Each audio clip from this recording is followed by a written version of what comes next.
Okay, so we're recording. Keeping up from where we were going before. I'm going to talk about higher order partial derivatives. This is an idea that's highly analogous to what you've seen before. Higher order regular single variable derivatives, second derivatives, third derivatives, that kind of thing. And the big idea is that if you have a function of several variables, then when you take its partial with respect to one of them, the result is still a function of those same several variables. So you could take a partial of the partial. Right, so it's not a deep observation. First we're going to talk about notation. Well, obviously we've already talked about the notation for partial derivatives. You can take an x partial. You can take a y partial. Fine. Starting with the x partial, you could take its x partial. You could take its y partial. And I bend that kind of inward because I just horizontally just don't have enough space. So sorry for that. But so let's talk about how to denote this, the y partial of the x partial. Well, one way to write it is that you have the x partial and you're doing the y partial of it. And that motivates, I think, pretty naturally this notation right here. It is a little strange, fully confess. This business of they write partial squared. Nothing's being squared. It's not like we're multiplying that symbol by that symbol. It's just notation in recognition that there's kind of two partials in the numerator. It's just notation. That's all. So reasonable notation. Here's the thing, though. You could write this same thing differently. You could write it as, well, here's the x partial, and here's taking the y partial of it. Right? So we have this alternative notation for partial derivatives that a subscript on the right indicates taking a partial. So with this in mind, you could motivate this notation for that second partial. Either of these is fine. The frustrating thing is that if you look at where the letters are, right, the x is on the left there, it's on the right there. It's super awkward. The y is on the right there, it's on the left there. And they look opposite. And it's just because of the notations in some sense. When you write it with the sort of Leibniz-like notation that acts on the left, and we write it with the subscript notation, it's on the right, and that's just going to happen. Yes? So you get the answer of the partial of one. I'm sorry, one more time. You get the partial of one of the, like the x, and then you can just take that of y. You can take a partial derivative of a partial derivative. That's right. Yeah. Now, why we would want to do such a thing, and what does it look like geometrically? Separate question. We'll get to that in a second. Yeah. But algebraically, so take a look at here we had a function of x and y. I took its x partial, and the result is another function of both x and y. So keep partialing all you want, in some sense. Yeah. Okay. All right. So, So heads up about the notations. Otherwise, take as many partials as you like. Okay. You may notice a coincidence on the page, and that is that the y partial of the x partial and the x partial of the y partial ended up being the same here. What are the odds? Turns out pretty good. So this is not a coincidence. In fact, I don't want to say all functions, because not all functions have this property. There are some anomalous, sort of weird functions you can manufacture that don't have that don't have that property. But there is a theorem that says most of the time, most in the sense of most kinds of functions that we're going to be dealing with, namely continuous, differentiable, sufficiently nice functions. So you can do the partials in some sense in either order. So what I have here is this is just one way to represent various partials being taken in one order, and this is just some other order. Specifically, these are rearrangements. Okay, so what is the condition, though, that makes this true? Again, not true for all functions. The condition is you need for the functions to be what we call CK. CK is what we call a regularity condition. It says that the function is nice in the following sense. The sense is that the K tells you how many partial derivatives have to exist and, per the C, have to be continuous. Right? So a function that is C2 means that function, its first partials and all of its second partials are all continuous. So CK just means you have to go up to the kth ordered partial. Okay. And so if a function is CK, then take the partials in whatever order you like. Yes? For a k that's like higher than 2, yeah. Does the order of the partials that you take matter? That's kind of the big idea. If as long as the number of partials you're taking is no more than the level of regularity that you have, then you can do those partials in whatever order you like. It doesn't matter. So in particular, as long as these are any rearrangements of each other, as long as you're doing the same partials, just in any rearranged order, all good. Is that satisfying? Okay. Yeah. All right. Okay. So but what do these things look like? I think the first part of this is a pretty believable discussion. In particular, I want to look at the unmixed second partials. Let's look, for example, at fxx. The thing about fxx, very first thing we do is say, okay, now we're going to pretend y is a constant.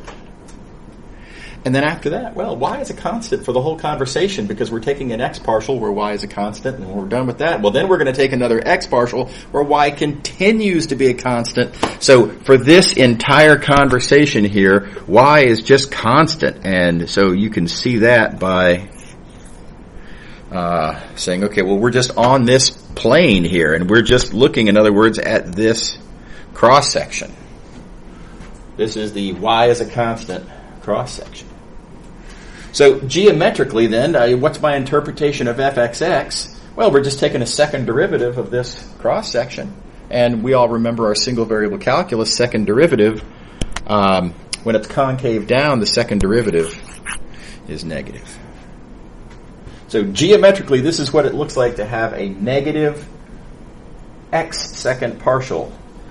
It's tempting to say concave down, but again, you've got to be more careful than that. It's concave down in the x direction. Who knows what's going on in the y direction? And again, just to kind of show we can, let's look at the y second partial. That means that x is a constant. That means that we're confined to this cross-section plane, where we're looking at, therefore, this curve as the cross-section. And you see that's concave up. And that's in the y direction. So this is what it looks like when fyy is positive.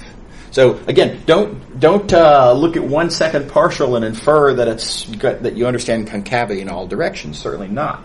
The xx tells you in the x direction, and likewise the yy in the y direction. How are we doing? Believable? All right, it gets a little less familiar when you look at mixed second partials. So here, for example, we're looking at the x partial of the y partial. And what does that look like? Is that a concavity thing?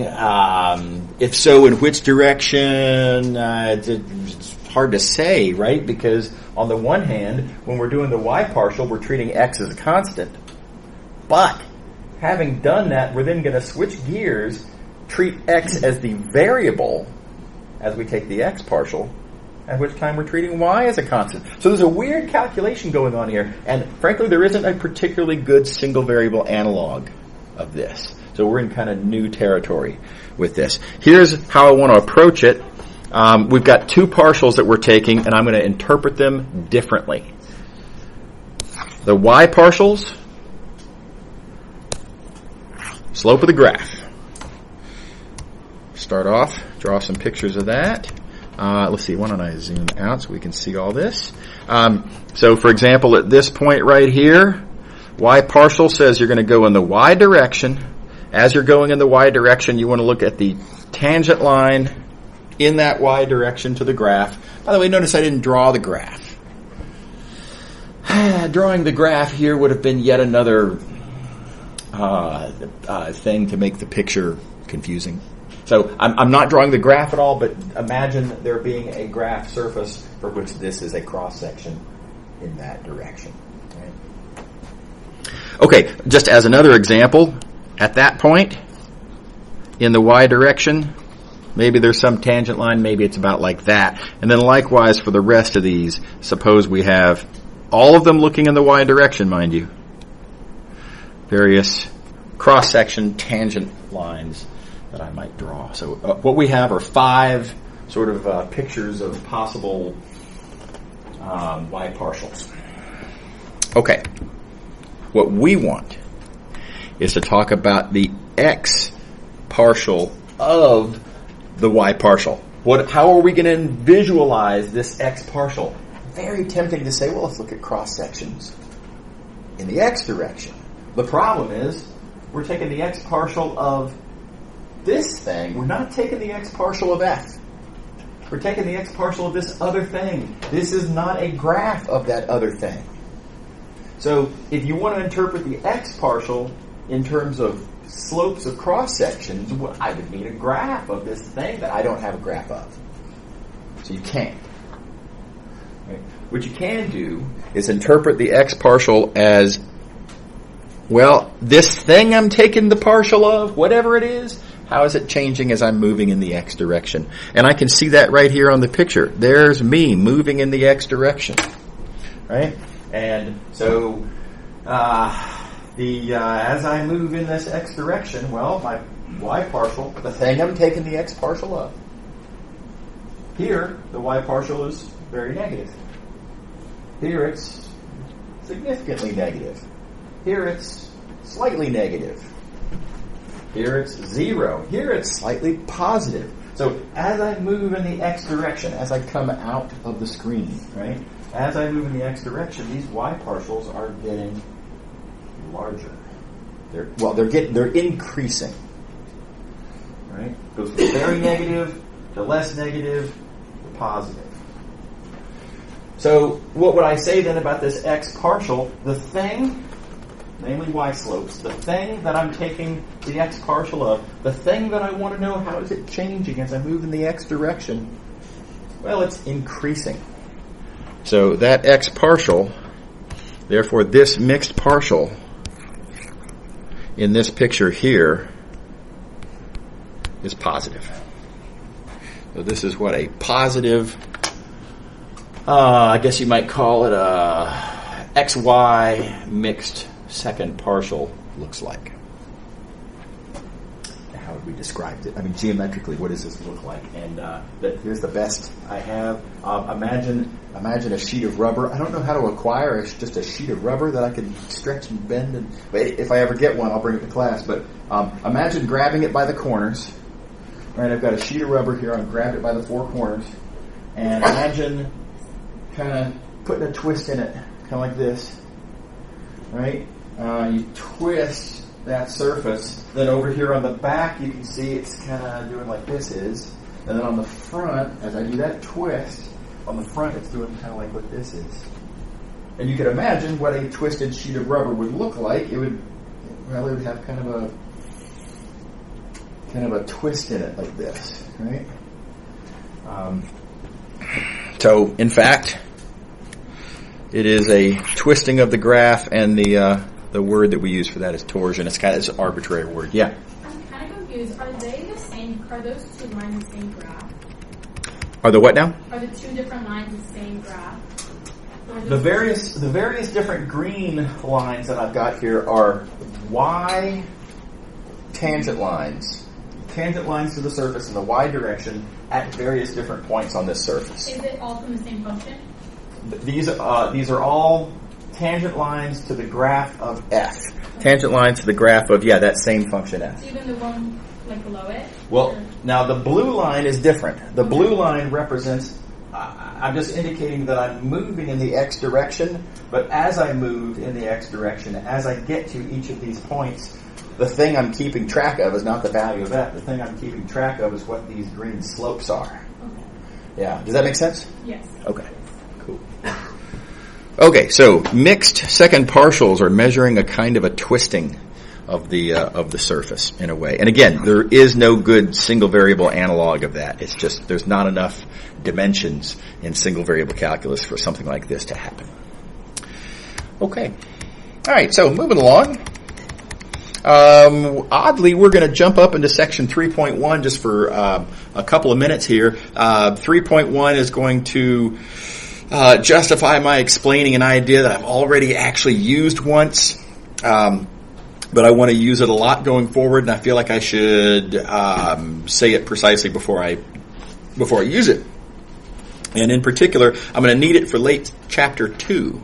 So we're jumping up to chapter 3 real quick, just so I can do that one thing, pretty much, and then we'll jump back to chapter 2 momentarily. It's a pretty quick point, really. We've already talked about parametric curves. Y'all know what parametric curves are. Position as a function of time, for example.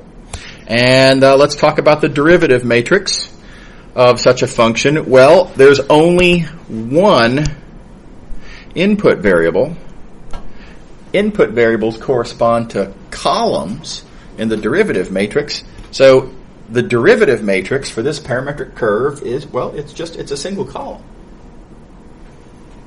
And then, if you think about it, what is a single column? I'm taking here derivatives all with respect to t. The things that I'm taking derivatives of are all of the coordinates of the x vector. So I think it stands to reason. In fact, this is just the derivative of this vector-valued parametric curve. And what I have previously stated, I didn't really justify, I'm going to do so now, but I just referred to this derivative, single variable calculus, Math 111L, derivative of a parametric curve. I referred to it as the velocity. And again, I never really quite justified that. So anyway, let's walk through it. Keep in mind, here's the definition of a derivative, and we can look at the participants in this expression and just see where they are and what they're doing. X of t is some point on the curve. X of t plus h is some point just h seconds later down the curve. The difference, of course, is this vector like that. And then when you divide by h, right, you're going to get it depends on the value of h, of course, but you're going to get a different vector with the same direction. The way I have it drawn here, h is slightly larger than 1. Dividing by it then gives me a vector slightly shorter. All right, so that's what this vector is. And now let's kind of think about the parts of it. What direction is this vector pointing? Well, that direction is going to be based on the direction that it takes to get to that point. But as that point moves down the curve, right, the further that point moves down the curve, that didn't work well. Further that point moves down the curve, these directions, they approach tangency. Right? So the in the limit, the direction is going to be the tangent line direction. In other words, in the limit, this vector is going to be pointing in the direction that the curve is going. Is that cool? Everybody's happy? Okay, what's the magnitude of this vector? And keep in mind, I'm interested in this vector right here. The magnitude is going to come from looking at the magnitude of the numerator divided by the absolute value of the denominator. And if you think about it, the magnitude of the numerator is just, it's that distance. It's the magnitude of that difference vector. So it's distance, and so what we have then is distance divided by time, and where have I heard that before? Distance divided by time, well, that's speed. So what we've got then, altogether, is this vector points in the direction we're going, and its magnitude is equal to the speed. That, in fact, is the very definition of velocity. Think back to, first class when we were talking about vectors and what are vectors used for, and What do they represent physically? Well, the vector that points in the direction of motion and whose magnitude is the speed. That is what velocity is. So, thus, as I previously asserted, derivative of parametric curve is velocity. Okay. All right. Did I hear a question? No. While we're here, I'll point out acceleration is the derivative of velocity, just like in single variable. So while we are here, let's do an example, and then we'll jump back to chapter 2. Here's velocity as a function of time. That velocity, you take the derivative to get the acceleration. You take the antiderivative to get position. Right? Because velocity is the derivative of position, and therefore position is the antiderivative of velocity. Is that cool? Is everybody happy? So, a little calculus to be done here. You do have to, take some derivatives to get to that. You got to take some antiderivatives here to get to that. And then we have the tricky bit. A lot of students get messed up on finding this position and take the antiderivative, maybe forget the integration constant, right? Now, it happens to the best of us. But a lot of students also misunderstand how to evaluate the integration constant. A lot of students, as a result of poor examples from high school that I'll elaborate on in just a moment, a lot of students mistakenly think that the integration constant is always the initial value. This is just absolutely not true. Absolutely not true. Let me show you the right way to find the integration constant, and then we'll talk about where this myth came from. Okay, so how do you find the integration constant? Well, we've got this equation, which I am going to recopy down here, but I'm going to, in particular, see what happens when I plug in t equals 0 into all three terms. Plug in t equals 0. What is the x vector when t equals 0? Well, that was given. The x vector when t is equal to 0 is 5, 6. Yeah? Is everybody good? Okay. What is this thing? Let's see here. What is that thing when t is equal to 0? Well, plug it in. Plug in t equals 0, a little bit of arithmetic, and you get that. You get the numbers 3, 1.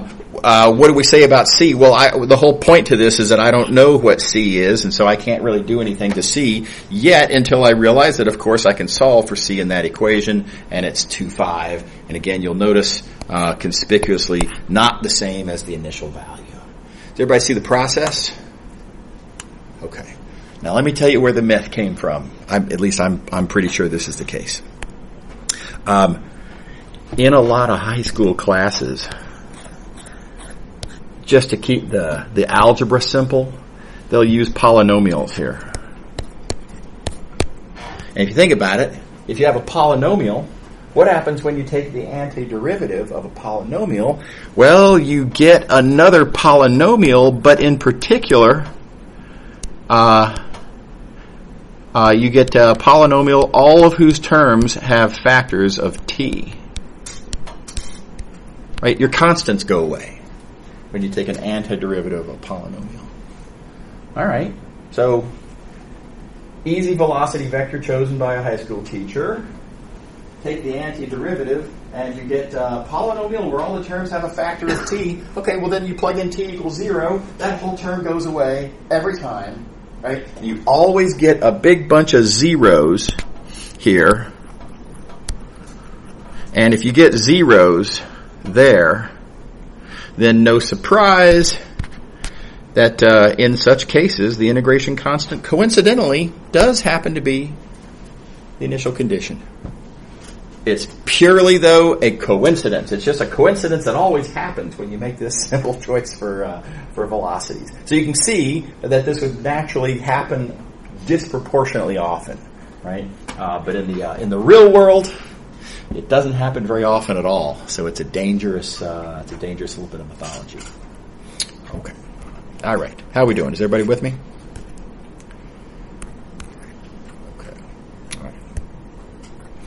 Okay. Couple of quick comments I want to make. I guess I've already done this first one. So yeah, that's those are not always equal. The other thing is, keep in mind what we're doing here are antiderivatives. I know that a lot of students will conflate antiderivatives and integrals, and they are very closely connected, of course. Right? That's what the fundamental theorem of calculus says, is that antiderivatives and integrals are closely related to each other. You can use the one to evaluate the other, depending on how you look at it, vice versa.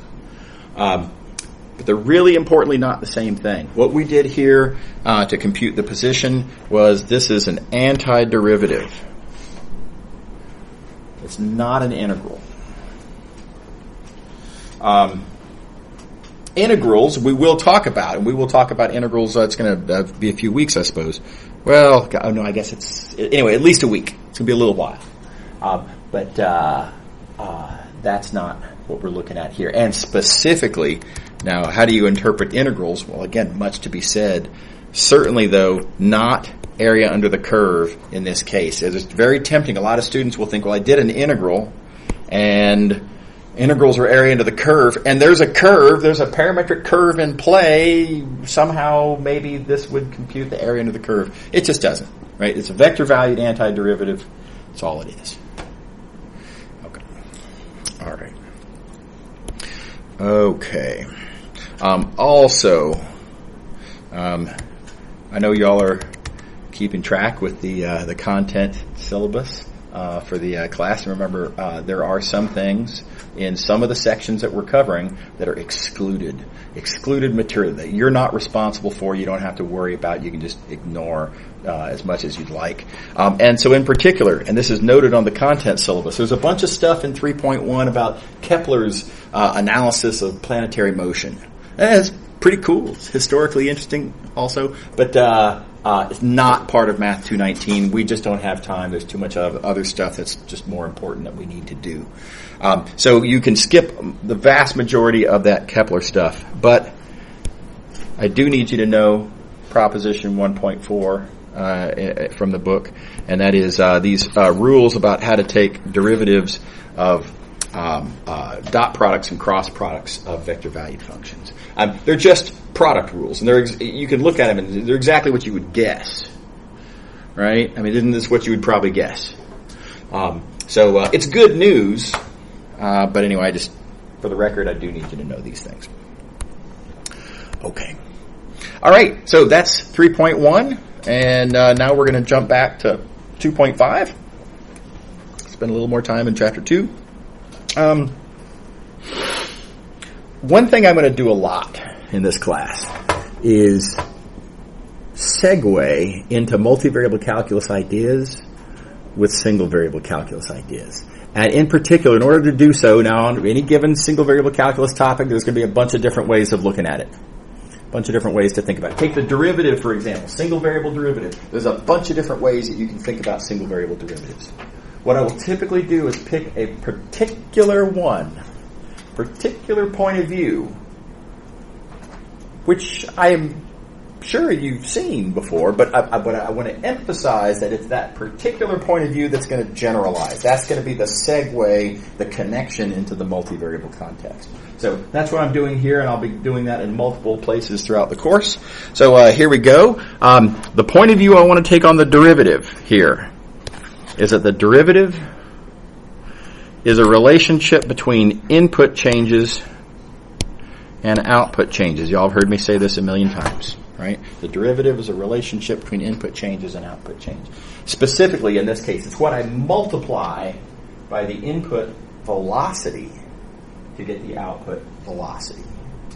Right, so the idea is we've got this function f, y is a function of x, I imagine that everything is a function of time. These things are, this point here is moving, that point is moving as a result. And as this moves with some input velocity, this will have its corresponding output velocity.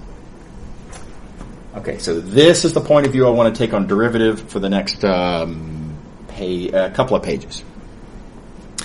All right. Okay, so let's apply this to a composition of functions. Here you'll notice we have a composition. There I've got y as a function of x. Here I've got z as a function of y. Functions are called f and g, respectively. And now recall, of course, there's the composition. The composition written like so, right? The composition goes from sort of the initial domain, and then you do both f and then g, thus then resulting in something in the eventual output. So the composition kind of skips it. In some sense, it skips over the y space there. X is the input, z is the output. How are we doing? Is everybody comfortable with that? Okay. Now again, I know that you already know the single variable chain rule. I'm going to give you a point of view on it, though. Again, I think it's going to be very nice for extending multivariable. So let's look at that first function and let's interpret the derivative of f in this context. Well, the derivative, dy dx, is the thing that relates input velocities and output velocities. Let's look at this g. What is the derivative of this, namely dz dy? How do I interpret dz dy? Well, it's what you multiply by input velocity to get output velocity. Same interpretation applied to this second function. And now let's do the same interpretation applied to the composition. Applied to the composition, the derivative is dz dx. And again, it's what you multiply by input velocity to get output velocity. So I've got these three equations here that come from simply interpreting derivatives like so. All right, is everybody on board? Okay. So I'm going to zoom out so we can fit a bunch of stuff on the page here. Let's take this. Plug it into equation. So this is equation 1 that we're plugging into now. Plugging that into equation 2. Notice all I did is just put the formula for y prime, right? Equation 1, formula for y prime. Plugged it in where it says y prime. And now we want to compare that with equation 3. So I'm going to compare this with that. And notice in both cases I've got stuff times x prime equals z prime. In both equations I've got stuff times x prime equals z prime. Those two things then must be equal to each other. And there's your single variable chain rule. Now again, I know you already knew the single variable chain rule, but this is a point of view that I wanted to take. I included a bunch of algebra in here, but let me point out there's a sort of simplified, streamlined, intuitive version of this. When you do f, you're multiplying by a factor. Velocities get multiplied by a factor. So when you do f, you're multiplying by a factor. Then when you do g, you're multiplying by another factor. And if you think about what happens when you multiply by a factor and then multiply by another factor, well, altogether, you've multiplied by the product of those factors. That's really all that's going on here, right? So altogether, this factor is just the product of the two individual factors. That's the kind of, like I say, kind of the streamlined version of this. Okay. All right, and I do also want to note there's a kind of a nice way to phrase the punchline, and that was that we're looking at, keep in mind, we're looking at a composition. Started off looking at a composition, and when we take the derivative of that composition, we ended up with a product. And you can see that this is a product right here. So you might say that a derivative of a composition, this is a derivative of a composition, and it's a product. Okay, all of this, arguably old news, single variable. We have laid some excellent groundwork, though, and now with all of this in mind, let's try to do exactly the same thing for single variable, for multivariable. So here's a picture. I'm going to take this point of view as to what a derivative is. A derivative is a factor that turns input velocities into output velocities, just like it was in single variable. Here, we had a factor that I multiplied by input velocity to get output velocity. Same thing here, it's just that instead of this factor being a scalar, now this factor is a matrix, because it's what you multiply by this vector to get that vector. But this is the analogous interpretation of the derivative. Are we good? Let's apply to a composition. Here's a composition, right? Composing two functions. Notice we can apply that point of view to f, and the df matrix is what you multiply by input velocity to get output velocity. Likewise, looking at G, the derivative matrix is what you multiply by input velocity to get output. Same. Just different input velocity, different output velocity. Now looking at the composition, keeping in mind the composition takes the x's as inputs, gives the z's as outputs. And again, the derivative relates input velocities to output velocities. Everybody good? So again, all I've done is I've written down an interpretation of the derivatives of each of these three functions, f, g, and the composition g compose f. Just interpreting what does derivative mean. And then just like we did on the previous page, I'm going to take this formula for y prime, I'm going to stick it into there.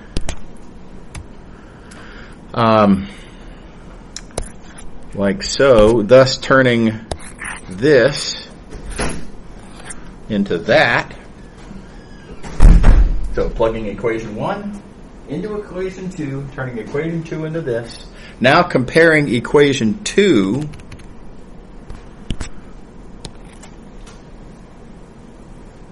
with equation 3. Notice again we have stuff times x prime equals z prime. Stuff times x prime equals z prime. So these two stuffs must be the same. So this that I multiply by x prime to get z prime. This that I multiply by x prime to get z prime. Same thing. What do you think? Everybody see it? Notice, by the way, it lays out on the page exactly like the single variable version did. It's just that now the velocities are velocities in 2 or more dimensional space as opposed to velocities on a number line. Same ideas. Same strategy. Okay. All right. So again, you can think of this kind of, you can kind of filter out all the equations and stuff and just think, look, I mean, when I go from x world to y world, and I'm looking at, what happens to this velocity to give me that, I'm multiplying by a matrix.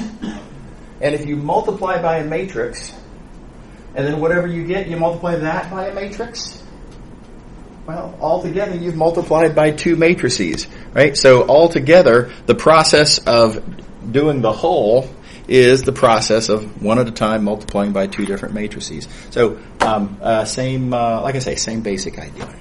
Okay, let me pause here for questions. Anybody? No. Okay. one thing to be aware of, you got to be careful with this. Looking at this function and thinking about the derivative here, we've got the derivative dg because the function is g. That relates input velocity y prime to output velocity z prime. Where do we evaluate this matrix dg? Well, you got to think about what dg's job is. dg's job is to entertain the following scenario, namely that I'm at this point and moving with that velocity. So I'm here and going that way. And dg's job is to tell me what the corresponding output velocity is. So I actually kind of said the answer to my original question here. I said that I'm at this point f of a and moving with some velocity, blah, blah, blah. So if we're at the point f of a, that's the point where you're evaluating the derivative. Because it's at that point that I want to know how to relate input velocities to output velocities. So this is just one little sticky wicket that a lot of students kind of forget about. If you look down at the resulting equation here, this matrix is evaluated at A. This matrix is evaluated at A. But this one is not. This matrix is evaluated at F of A. And that's just because, well, that's where G acts. G is acting on the output from the function f. F and the composition are both acting at A. Okay. All right. So another reminder, differentiation turns a composition into a product. Just like it did in the single variable version. It's even arguably maybe a little bit more visible there. But differentiation turns compositions into products. It rolls off the tongue really nicely. I think it's a nice way to remember the rule. So for your consideration. Also, let me note that this works for any combinations of dimensions. I drew the pictures here for sort of exclusively two-dimensional just because it's easy to draw those pictures. But if I wanted to consider a higher dimensional, like let's three-dimensional. Okay, now we've got a three-dimensional domain. The algebra is all the same.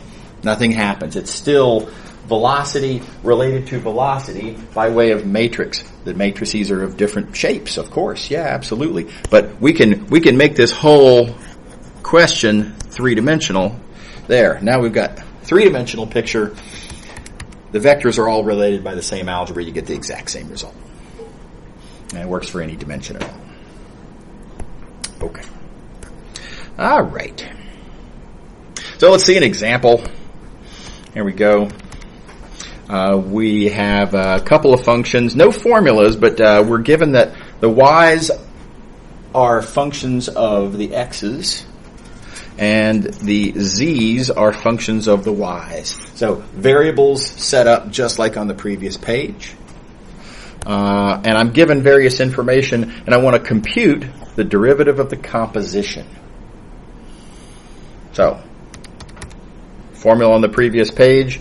This thing that I want to compute, derivative of the composition, that's what I need to know. I'm going to need to multiply the individual derivative matrices of f and g, and hopefully we're given those.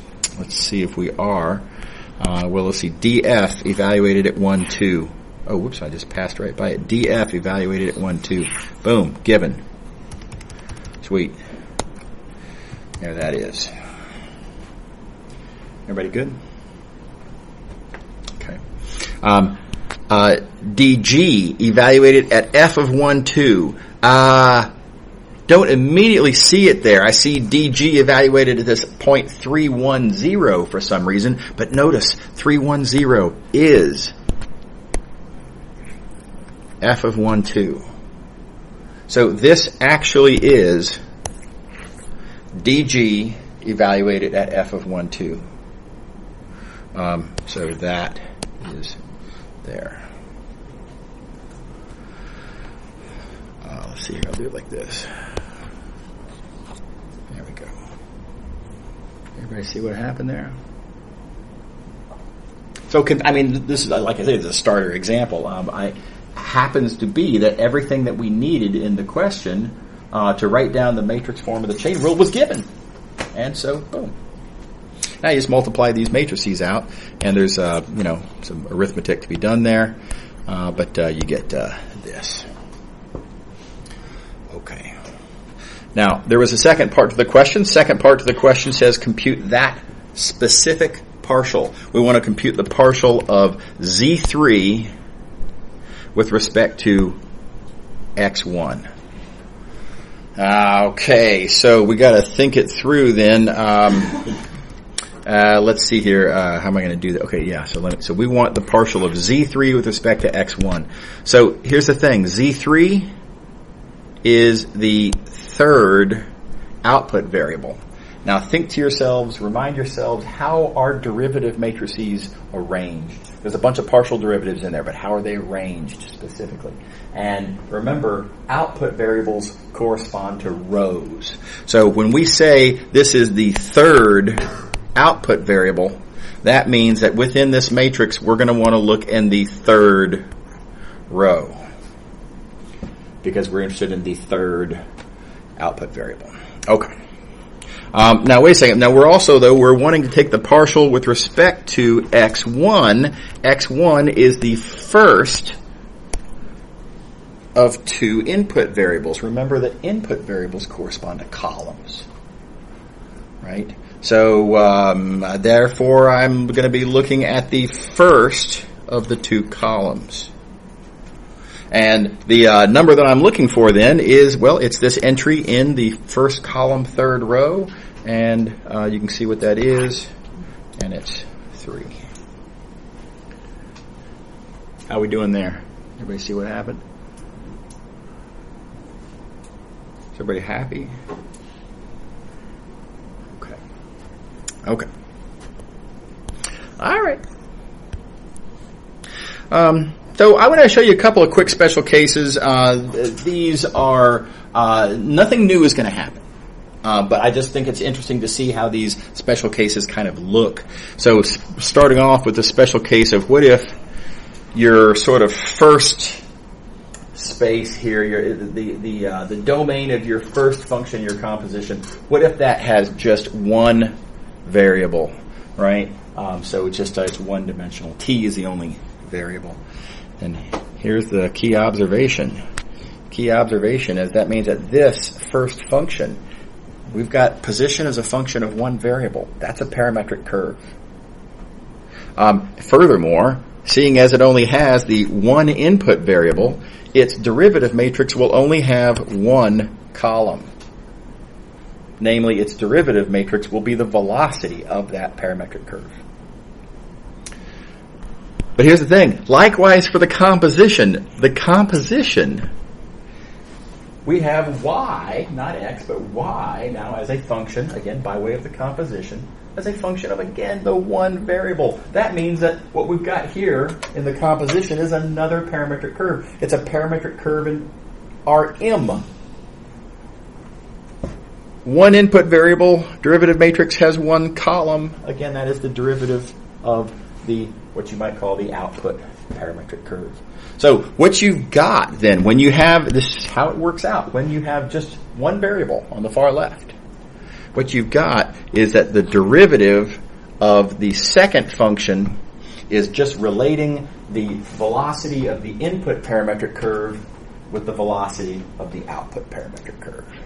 And it, like I say in the notes here, it kind of restates this. We already knew this. It restates the interpretation that derivatives relate input velocities and output velocities. So, like I say, it's not new information, but that's just, I think it's curious to note that this is what the chain rule looks like in that special case.